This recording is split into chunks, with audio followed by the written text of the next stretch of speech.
dites à droite ou à gauche. Non, mais je ne sais pas, je pose la question. C'est pas une agression, je demande. Je pose la question. question. Mais bon, il y a des demandes de permis de construire qui sont faites, il y a les bâtiments de France qui répondent. En l'occurrence, on a imposé un bardage en bois, un aménagement autour. Les arbres ont poussé, ça ne pousse pas en 2 mois. Donc, non, mais les je arbres. pense qu'on peut faire beaucoup de plus. Non, mais mais quand il les y aura arbres. plus de paysans, vous inquiétez pas, le territoire, il va changer. Il n'y a pas de problème là-dessus. Non, mais les arbres vont le cacher de la route, mais pas de la perspective, le plus important. Mais la perspective, remettez-vous avant la perspective, parce que vous ne voyez pas l'église du pied avant. Vous ne voyez même pas les 2 crêtes, il y avait les arbres devant. Mais, je suis désolé. À mon avis, vous la regardiez moins avant que vous la regardez maintenant. Ça, c'est pas vrai. Hein. Ça, alors là. Bon, enfin, c'est pas un problème pour moi. Hein. Simplement, je trouve que c'est une règle. C'est pas un problème pour moi non plus, parce que vous posez la question, donc je vous réponds. Les bâtiments de France, on fait pas ce qu'on veut. Il y a les bâtiments de France, en l'occurrence, qui ont donné leur avis, et voilà, regardez. Alors, simplement, si je peux me permettre, là, on est dans une situation qui existe. Vous n'êtes pas du tout dans le PLUI. Alors, ce qui nous intéresse aujourd'hui et ce soir, c'est les questions par rapport au PLUI. Je voudrais quand même vous faire remarquer que vous voyez comme c'est fastidieux de mettre en place un PLUI. Vous avez eu droit à une soirée. Nous, on en a eu combien vous avez dit on a eu 100, oui. Donc, c'est compliqué. Vous comprenez aussi qu'on est obligé de prendre en compte l'ensemble des éléments pour obtenir un avis favorable de l'État. La partie environnementale, on a un peu des remarques. Simplement, on est obligé de l'intégrer. On est obligé de le prendre en compte. L'objectif aussi, c'est que le PLUI ne se fasse pas retoquer par l'État en tant que tel. L'objectif, c'est qu'il soit applicable rapidement, donc que les choses soient prises en compte lors de son élaboration. D'autres questions? Sur la commune de Montigny, on a vu une pancarte non aux éoliennes. Est-ce que ça veut dire qu'il y en a qui oui. Est-ce qu'il y a un projet qui existe? Est-ce que c'est en cours? Est-ce que le PLU est en compte? Je ne sais pas du tout. On voudrait savoir si cette pancarte est d'actualité ou pas. Alors la pancarte, elle a été quand il y a eu un projet à Châtenay-sur-Seine.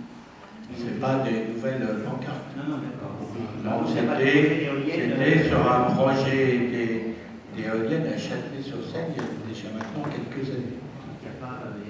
Là, il n'y a rien de nouveau dans ce domaine. Justement, par rapport à ce sujet-là, on n'en avait pas parlé du tout c'est quelque chose qui a fait débat quand même pas mal sur le territoire.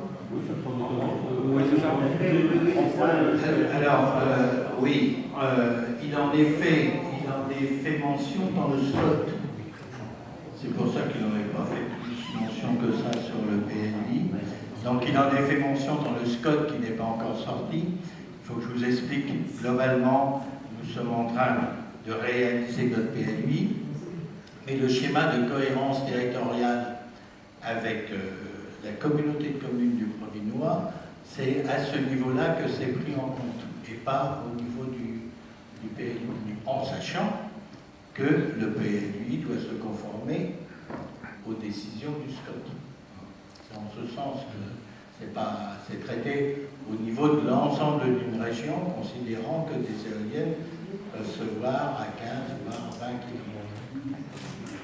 Question purement technique sur les 40% de pleine terre.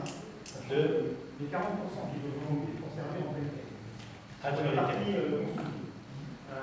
Sachant qu'on a déjà quand même divisé la plupart des terrains en mettant qu'un petit peu constructif et en laissant le reste en jardin.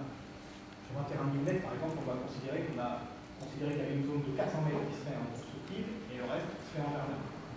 Est-ce que ces 40% de pleine terre vont être imposés sur les 400 ou 500 mètres carrés restants, ou alors on prendra l'intégralité du terrain? C'est ça la question. C'est déjà considérablement réduit. C'est sur le restant. Si on enlève encore 40%, on ne voit même pas y avoir de. Si, normalement, là, justement, on a fait en sorte de ne pas mettre une règle trop contraignante, parce que 40% sur 400 mètres carrés, Ça veut dire c'est 160 mètres carrés d'herbe. Ça laisse, ça laisse 240 mètres carrés pour une maison. Enfin, si je peux me permettre, la réflexion aussi, c'est par rapport au schéma directeur des eaux et l'obligation qui vous est faite de réintégrer les eaux pluviales sur les terrains. C'est ça. Ouais, mais ça, je suis en train de certains terrains, il y a un problème d'amputer des terrains constructibles de 3/4 de leur constructibilité. Donc il reste beaucoup de jardins. Oui, parce que Ça peut jouer quand même un petit peu à la main, le fait de dire on partait encore 40% alors que tu vas déjà les mettre. ce que tu veux dire, c'est qu'on a réduit les surfaces en général de capacité à construire. C'est ça. C'est vrai. Mais la contrainte, c'est le schéma directeur. Tu es obligé vous êtes obligé, c'est une règle de base, de réintégrer vos gouttières sur votre chaudière. Donc, si tu veux, c'est la logique par rapport à ça.